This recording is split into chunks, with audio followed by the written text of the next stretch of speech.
The last lecture on physics, part one. So, we started out physics talking about Newton's laws, energy conservation, and the objects we were talking about were things like cars and planes and bicycles and um, horses and people and large everyday objects. And over the many, many months or semesters, we worked our way down to the atomic level and then all the way down to the nucleus. So, is there anything smaller still? Is there still more to know? Well, in science, of course, the only way we know, the way we find out is by experiments. And so, a particle accelerator is just as it sounds. What we do is, what the particles are nuclei, um, often simply just protons or electrons. And what they're what we do is we put them in these gigantic accelerators, and those rings you're seeing there. This is in Fermilab in Illinois. And this accelerator, that giant ring, is underground, and in that ring are spaced apart gigantic magnets. And what a magnet does is magnetic fields deflect charges.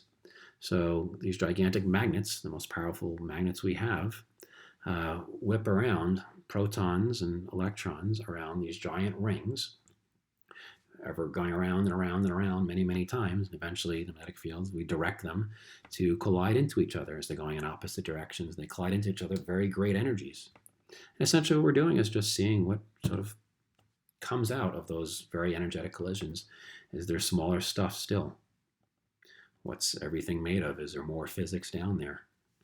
Are there more laws of physics? We learn more about it. So what we're also doing is recreating the high energy, high temperature situation shortly after the universe began. And that's because if we're making these charges, the protons and electrons, ever greater speeds, that means they have ever greater energies. And as we know, large collections of particles at great energies is the same thing as a collection of particles at great temperatures.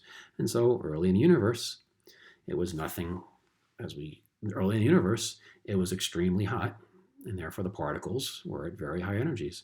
And what did we have in the first few seconds in the beginning of the universe? It was nothing but protons, electrons, and neutrons at very great energies, temperatures, and particles of light, photons. And they're simply just so energetic, they're just scattering around each other. It's called a plasma. It's an energetic electric sort of charged gas, extremely high energies, temperatures, scattering around each other. And then as the universe started, well, we'll get to that in a second. And so basically recreating that early situation. Not only are we trying to see if we can learn new physics and smaller stuff and understand those particles better and what maybe if there's anything else there, but understanding the early universe that the whole universe evolved from. So here in CERN, which is in Switzerland, it's a larger ring, a larger underground ring, kilometers around, of also even larger magnets. So this is my picture when I was visiting our friend, research scientist at CERN. And so you can see this is just a very small piece of the gigantic ring, this giant equipment of computers and data and magnets. Here's one, and this is the Stanford Linear Accelerator. Rather than a ring, it's a line, and so the particles are at either end, and they're sent down at great speeds down the line to collide at the other end. And so actually here's inside the Stanford Linear Accelerator. Again, these are my pictures where I used to teach and took my physics and cosmology classes on a tour. There they are on the bottom right. There, the top left is the inside the ring. On the bottom right, they're on the tour, and the guide is explaining to them why physics is so expensive. And so that early universe we know is made up of nothing but protons and electrons and neutrons and a whole bunch of just as many photons, particles of light scattering off each other. And then the universe is expanding. And as it expands, just like by an ideal gas law, as a gas expands, everything else being equal, it'll cool down. And so the universe cooled down. So it was in this plasma, high energy, high temperature state, and then cooling down. So the early universe is kind of like inside a star. And then it cooled down. And so then the protons and neutrons were slow enough that they were fusing together to make hydrogen and helium. When it's cooling down, they can make hydrogen and helium nuclei, and then become hydrogen and helium atoms by, as everything is cooling down and slowing down, the electrons can stay bound to the hydrogen and helium nuclei. It's not energetic enough for the atoms and nuclei to smack into each other and dislodge the electrons or the photons of light, which are constantly scattering around to dislodge the electrons. It cooled off. And so then you have electrons can now be bound to the hydrogen and helium, and you have hydrogen and helium atoms and space in between for the light to simply travel. And so that's the first light we see leaving this scattering dense state. And then for 100 million years, the universe continues to expand still to today. And for the next 100 million years, the first 100 million years, it was nothing but a dark age. And then you had your first stars form. And stars form in these huge clouds of hydrogen and helium. And there's lumps in those hydrogen and helium. All those lumps get greater and greater thanks to gravity pulling. If there's a density flux, if there's more density in one region, well, that mass will pull in more mass to get more and more massive, and eventually get so hot that in the core of these massive clumps of hydrogen and helium, the cores will be so hot that you'll have fusion of hydrogen, and then you'll get a star. As soon as your core starts becoming a nuclear furnace, that's a stellar furnace. It becomes a star, and then you have your first stars after 100 million years of darkness. And then these stars are found in their own large clumps of clusters of stars and galaxies, or clusters of clusters, and galaxy clusters comes in clusters, and there's superclusters of those that cluster in this big cosmic web. And so the first light that we can see, as I said, is coming from that very early state when the universe cooled off enough so that the nuclei can then bond with electrons and stay bonded. As the light was no longer scattering electrons apart and the atoms were no longer colliding enough to dislodge electrons, you had space in between, and you had light leaving. So in that right illustration, think about light scattering around in a cloud. You don't see the light, you don't see inside the cloud, you just see the surface of the cloud, because the light's being scattered in the cloud, and all you see is the light that left the surface. Or the same thing like a stained glass window. Light leaves a stained glass window. You don't see through the stained glass window or inside. You just see the light that's leaving the stained glass window. You see the surface. Same thing with the cosmic microwave background. When the universe was in its early plasma state, it's like inside of a star. Light's being scattered all around, knocking electrons, etc. And then as soon as everything settled down to become atoms and space between the atoms, then the light just simply travels through, and we see that first moment. And that's the last moment that the light was generally being scattered and leaving the early universe, being sort of like inside of a big star. And at 380,000 years after, it's like that's the surface of a star. The light is now free to pass between the atoms, and we see that light everywhere. That's the cosmic microwave background. It still reaches us from very great distances, traveling over very great times to reach us.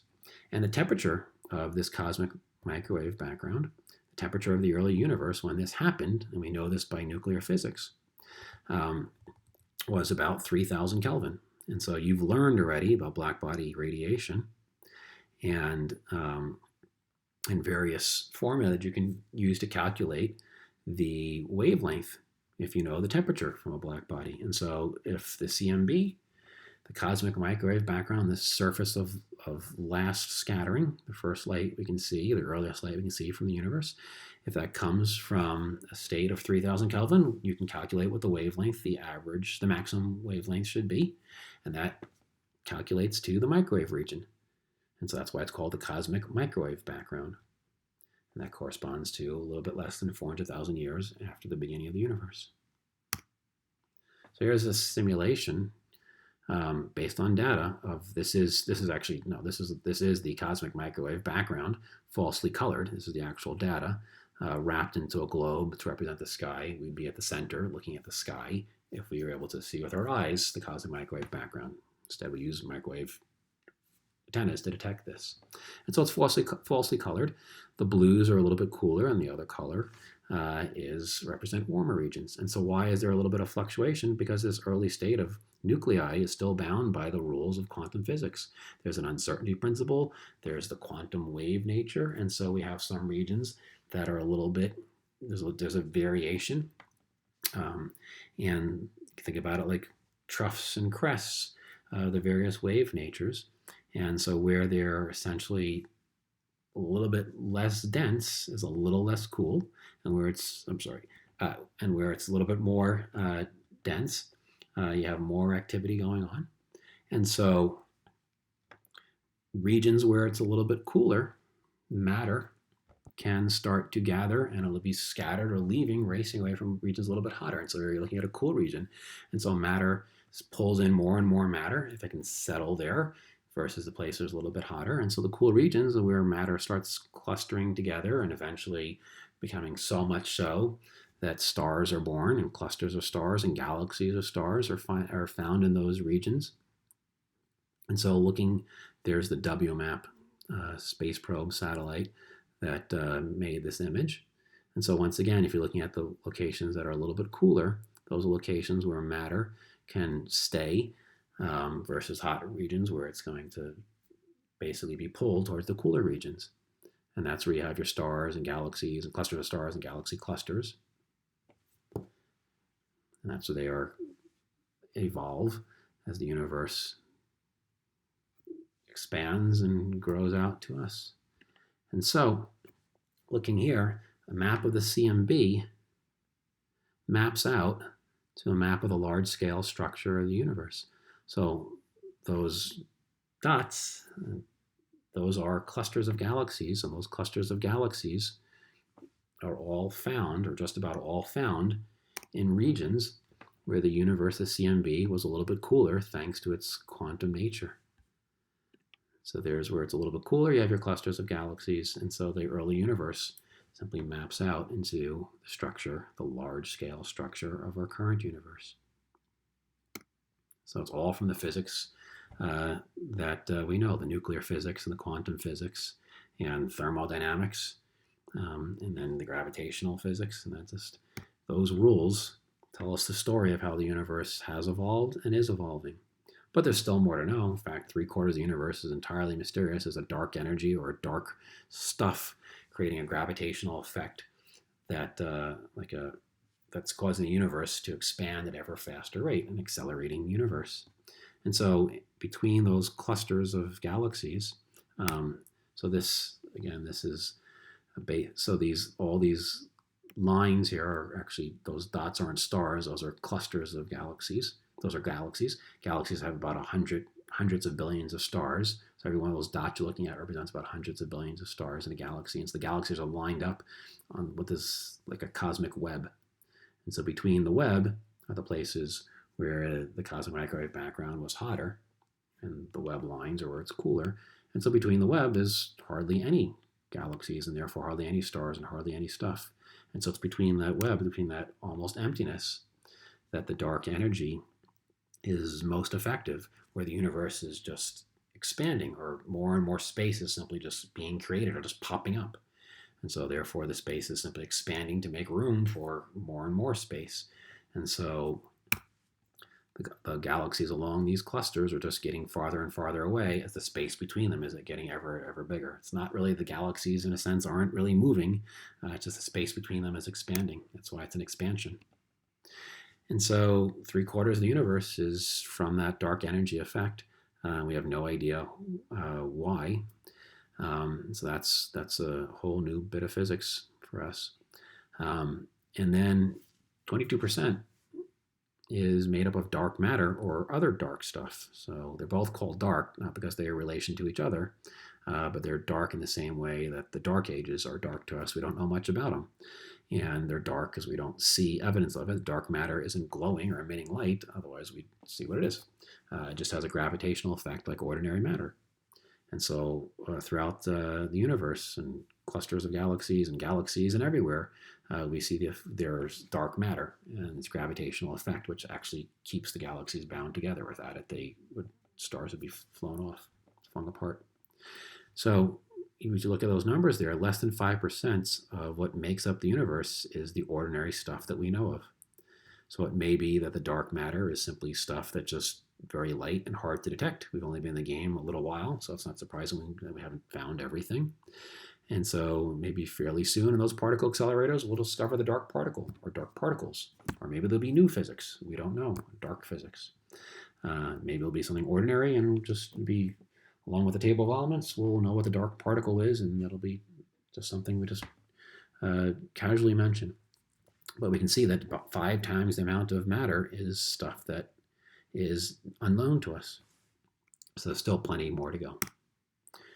Part 2 of our final lecture, you will always be a star. So we learned in a nuclear physics lecture that the cores of a star, like our sun, the stellar furnace, is a nuclear furnace. And what's happening in our sun is hydrogen is fusing to become helium. They're bonding together to lose energy, exofusion, and therefore lose mass.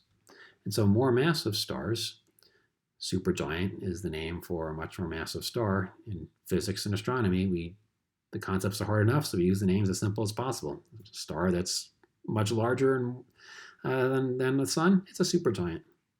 If our sun has spots, we call them sunspots. We keep the name simple.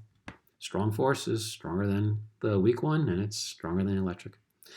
Okay, so in these cores of stars, hydrogen fuses to helium. Well, if the star is massive enough, much more massive than the sun, then the gravitational pull, gravitational pressure can heat up the core to ever greater temperatures and energies, and then the helium can fuse to become carbon, and it can fuse to become neon and oxygen and silicon, but eventually you stop at an iron. Once you have an iron core, that's the end of exofusion, as we learned from the binding energy curve. So the lighter elements, and that means lighter than iron, they fuse together to release energy. It's exofusion. But once you have the bottom there, well, then if you want to go beyond iron, you have to put energy in. You're no longer getting energy out. The nuclei are lost the most mass, the most energy. Exofusion stops at iron. So once you've reached an iron core, then your stellar furnace is done. It's no longer releasing heat, no longer exofusion. But the star is still a supergiant. It's still incredibly massive, and so gravity is still there. Gravity doesn't care. Gravity is still trying to contract the star. If the core of the star is off, if there's no longer heat being released, and thermal energy is fighting gravitational energy, and a star is a balance between gravitational energy pulling in and thermal energy pushing out. But once the core has stopped, once the solar furnace has been shut off because the nuclear furnace is no longer exofusion, iron won't fuse to release energy, then gravity wins and the star contracts. And so what happens to these stars when they contract, these higher mass than the sun, what happens?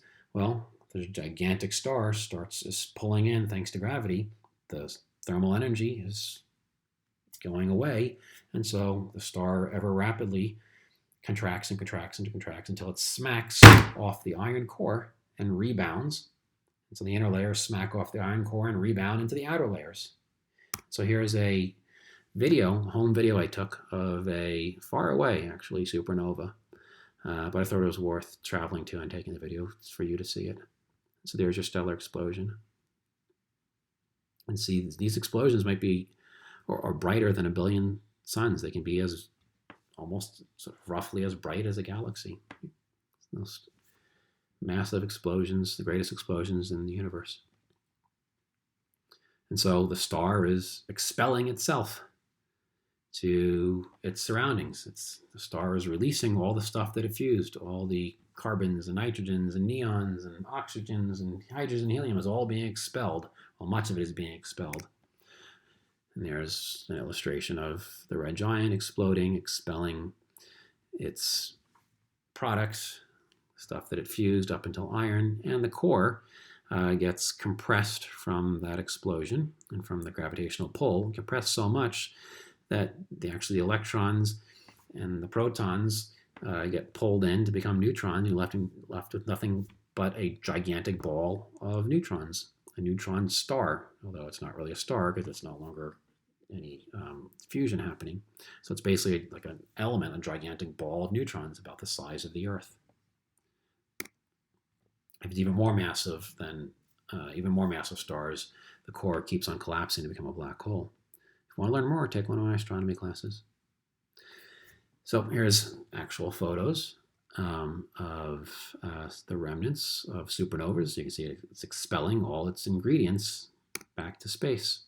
This is one that Tycho Brahe noticed. It's called a nova, supernova. It's a bright new, nova being Latin for new star. He noticed looking up at the sky, a bright new star appeared, a nova, and a supernova. So that's Tycho's supernova. And again, this is the stuff that most of the star has been expelled to its surroundings. Another picture of the same thing. So when we learned about the nuclear fusion in these massive stars, we now know that in the cores we can fuse everything from helium all the ways to iron. And so that's how we can create a table of elements up to iron. But if that's the case, and then these elements get released to the universe in explosions of stars, and by other means too, other stellar deaths. But how in the world do we get anything beyond iron? You should have been wondering where the other elements come from beyond iron, the heavier ones. How are they created? If energy has to be put in, it's not natural or spontaneous to happen that way. So we're not going to be fusing things heavier than iron. So where do those elements come from? We know they want to fall apart and decay, so why are they created in the first place, in a sense? Well, that's going to be endofusion. Energy is putting in, as you know. And so where is that energy input from, the endo? Well, in that same stellar explosion, those supernova explosions, when the inner layers are rebounding off the core and hitting the outer layers, outer layers are still falling in, and the inner layers are being rebounded out from the core, that collision of the stellar layers, the collisions of the carbons and oxygens and neons and all the other stuff in there, smacking into the outer layers, falling in, that's an input of energy that can fuse things beyond iron. It's not there just to act as a stellar furnace to release energy and heat up a star. It's an input of energy, in a sense. It's cooling the star in this explosion. It's inputted energy from the colliding different layers of the sun, the star's atmosphere and its explosion, creating all the elements beyond iron. Maybe elements we haven't even found yet, well into the hundreds, that exist for fractions of a second.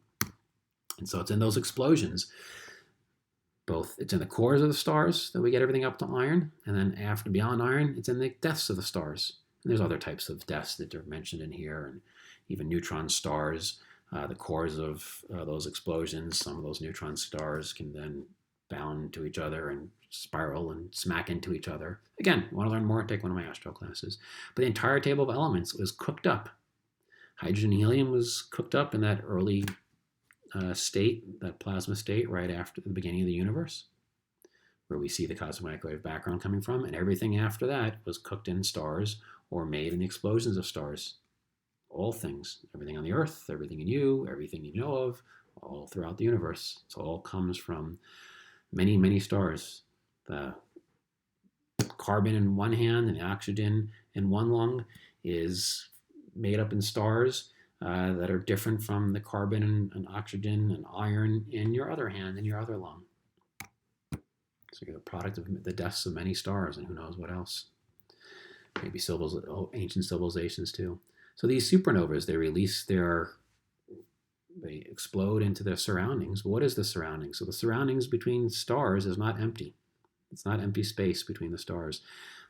It's much more empty than the planets and the stars, of course, but there is an interstellar medium made up of the simplest stuff, hydrogen and helium. In fact, 75% of the universe is hydrogen, and little less than 25% is helium. And that's what we find in the interstellar medium. We find these huge clouds of hydrogen and helium, and it's sprinkling everything else. And where's that sprinkling everything else coming from? The deaths of stars, these explosions of stars, are sprinkling into the interstellar medium, to these interstellar clouds, what they've cooked up and what they've created in their explosions.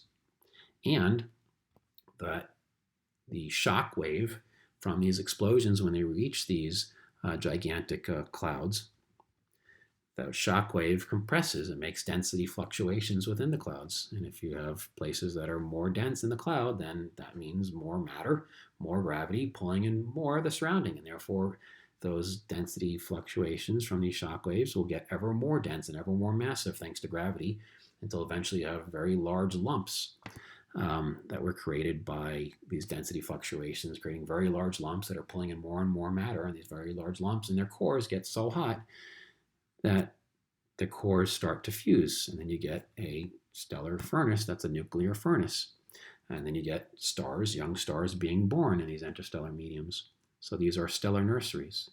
And so a stellar nursery is a stellar graveyard. Stars are birthed in the graveyard of supernova explosions. So it's cosmic recycling. In fact, our solar system was born by gravity gathering together and coalescing the elements from the remnants of exploded stars. So everything in the solar system was made in stars long ago, including all that is and all that is on this earth, even in you. So you are star stuff too. We are atomically tied to the universe. We're genetically tied to all life on earth, chemically tied. So we're all the product of E equals mc squared. Again, the reason these things are the fusion, the fission, is exofusion, endofission, is because of Einstein's equation for energy to be released, for the masses to be reduced. So everything you have experienced and just learned are just some of the things the hydrogen atoms do when they get together. So at the same time that we were starting to understand the physics of how the sun works, what a stellar core is, the stellar furnace being a nuclear furnace, and understanding fission and fusion of the elements. This is the 1930s, before World War II. As it was becoming understood, an Austrian scientist, Victor Hess, studying nuclear radiation and radioactive materials from the elements using Geiger counters. So what was happening is not just he, but other physicists studying nuclear radiation, noticing that there was always a background, thanks to Geiger counters, there's always a background radiation. And the question was, where is this background radiation coming from? So he was trying to figure out why there's extra background radiation always detected. Where did it come from? One idea was maybe it's simply radioactive rocks. Of course, you have radioactive rocks that they're studying, digging up from the ground. So maybe what Victor Hess did is, if it's coming from the Earth, go in a balloon. Go farther away from the Earth, you should get, the radiation spreads out, you should detect less radiation. And so, pretty simple, took his Geiger counter up, and what he found was more radiation, that the atmosphere was actually absorbing some of it. And so the only explanation, and this was found many places around the Earth, the only explanation was it must be coming from space. So where is this nuclear radiation from space coming from? Where is the radiation, not radio, coming from? Well, again, supernova happen, or when you have massive stars, they explode. And the more massive the star is, the quicker it explodes. The brightest candle, as we say, burns the brightest and burns out the fastest. I think the expression is actually a little bit pithier and better than that. So here's a drawing by the Anastasi in the Southwest. And you see there is the hand of the artist and a new, most likely a new bright star, supernova, near a crescent moon in the sky. And we can use radioactive dating of this rock in the drawings, and the time that this was made matches a time when there was a supernova. There should have been a supernova visible in the night sky. And so supernova happen in the universe. Well, that happened in our galaxy about every couple of decades. Though, because of all the interstellar medium of gas clouds and dust, we can only see less than half the galaxy. Much of it is obscured. So we would only see, or some could be simply too far away, or etc. So that we would only see one in our galaxy about every 3 centuries, so that we can see them farther away with telescopes in other galaxies. So supernova are a regular occurrence. The harmful radiation that's coming, raining down from space, that Victor Hess and others detected is from ancient supernova, from exploded stars long ago at their sort of regular pace, regularly contributing to cosmic radiation. So this radiation, the greatest destruction of the universe, was and still is causing mutations at a steady rate, because that's what radiation can do. It can break the bonds of DNA, and occasionally those mutations can be harmful. But occasionally those mutations can be beneficial. So during the entire history of life here on Earth, supernova in our galaxy were exploding and emitting their particles and their radiation and raining down on the Earth throughout life's history. This was almost always harmful, but occasionally it was not. So it was the missing piece for the needed pace of evolution, a constant, steady source of genetic mutation. It wasn't too much, Therefore, it'd be too harmful and it would kill off life. And it wasn't too little, so it'd be not occurring often enough, but just sort of just the right pace, so that occasionally some of those mutations can be selected, and therefore creatures can be evolved beneficially. So the energy radiating from fiery stellar extinctions rains down everywhere, just frequently enough, causing death by mutation and making room and the time for the beneficial mutations promoting the evolution of new species. Don't believe me? Here's this animation as proof.